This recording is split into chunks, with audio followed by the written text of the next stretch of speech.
você olha para mim, você sente falta de algo? Sente falta de alguma coisa? E se eu disser que eu não sinto? Mas e você? Do que sente falta na sua vida?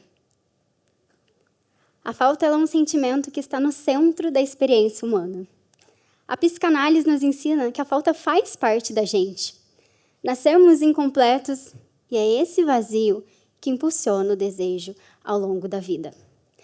É como se carregássemos dentro de nós uma sede de sentido e nenhuma conquista parece suficiente, porque a busca segue sempre em movimento.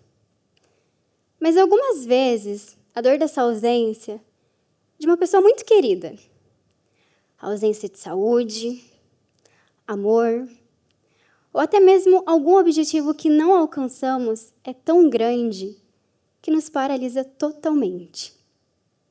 E é sobre isso que eu quero falar aqui hoje. Sobre lembrarmos de valorizar tudo o que temos e não focar no que nos falta. A psicologia ela fala sobre o crescimento pós-traumático. Mesmo após traumas profundos, é possível emergir valorizando a vida, com mais conexões, sentidos e crença no que é essencial. Uma pesquisa feita com pessoas que perderam os pais na infância mostrou que quase 80% dessas pessoas são mais gratas à vida, às pessoas que ainda estão ali e o tempo que ainda os restam. Gratidão e sentido coabitam sim com a dor. Não para apagar a tristeza, mas sim para dar rumo. Por isso, não é sobre o que falta, é sobre tudo o que temos e como decidimos viver a partir disso. Eu nasci sem os braços e por muito tempo as pessoas olharam para mim com dúvida, com pena. Acharam que isso limitaria quem eu poderia ser, o que eu poderia fazer e até onde eu conseguiria chegar. Mas o que talvez ninguém esperasse é que eu encontraria na arte um espaço para me expressar do meu jeito. E a dança, ela me mostrou que o corpo é só um dos caminhos. A minha ideia é mostrar como transformar o que parece um limite em um ponto de partida. E essa palestra é um convite para você olhar para si com mais verdade, com mais liberdade e, principalmente, mais respeito.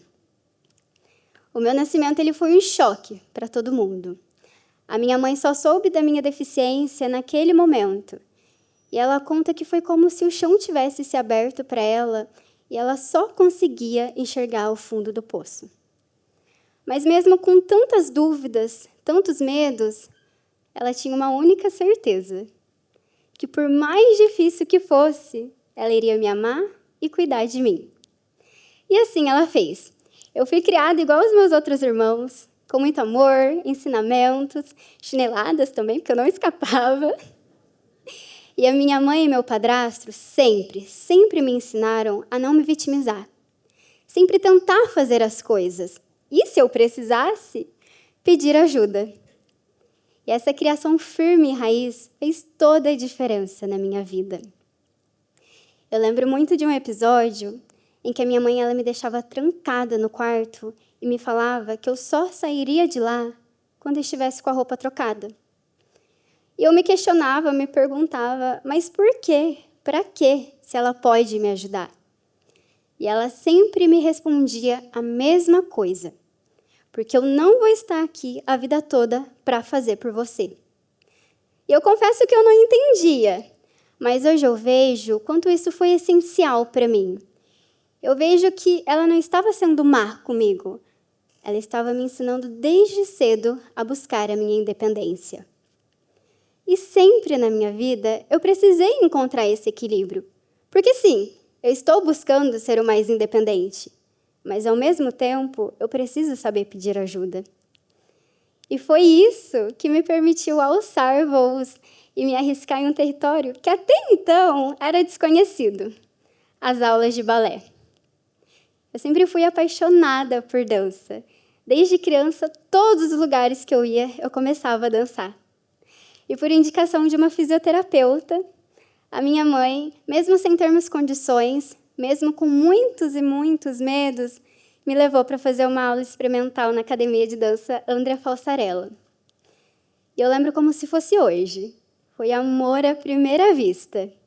Eu lembro que tinha um adesivo de uma bailarina colado na parede, cheia de estrelinhas, e eu fiquei completamente apaixonada. Eu e minha mãe fomos muito bem recebidas, acolhidas. E desde esse dia, eu tive a certeza de que era com a dança que eu queria seguir para o resto da minha vida.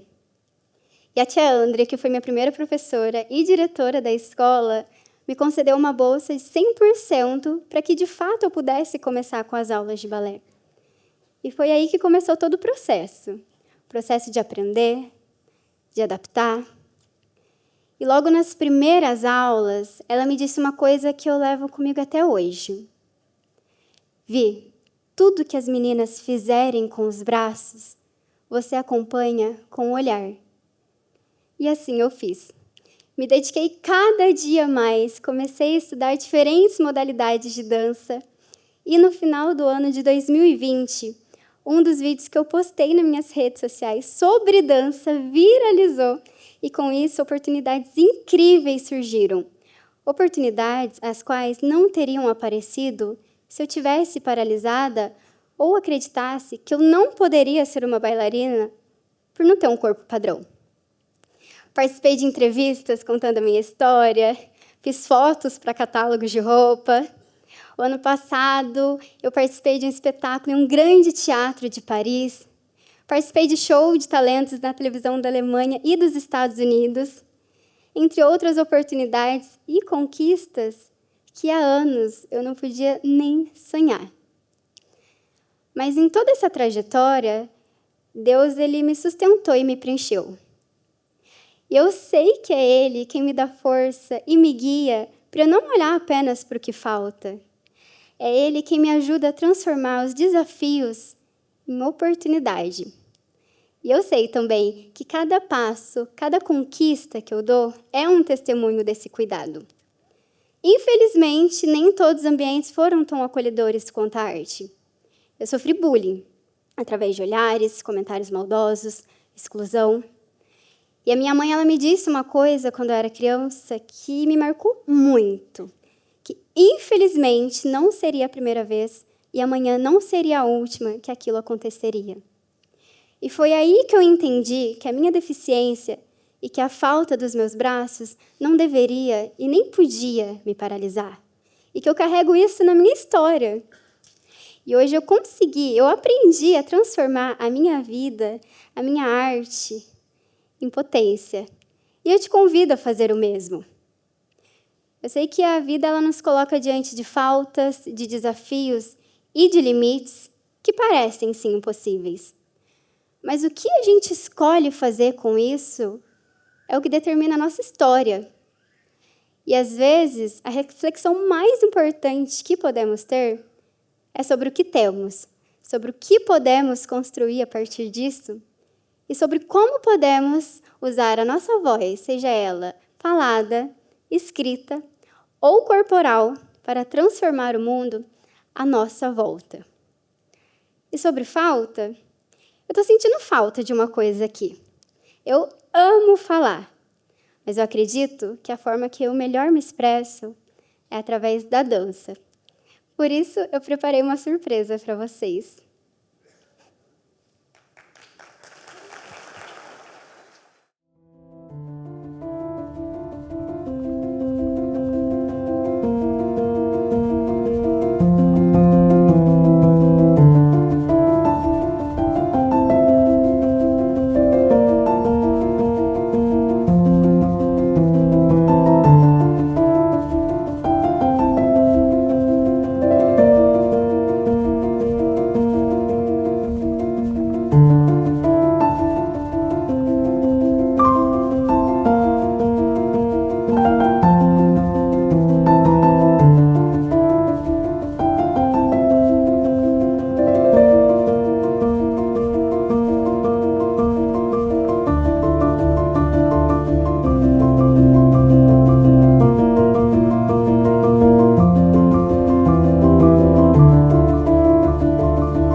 Música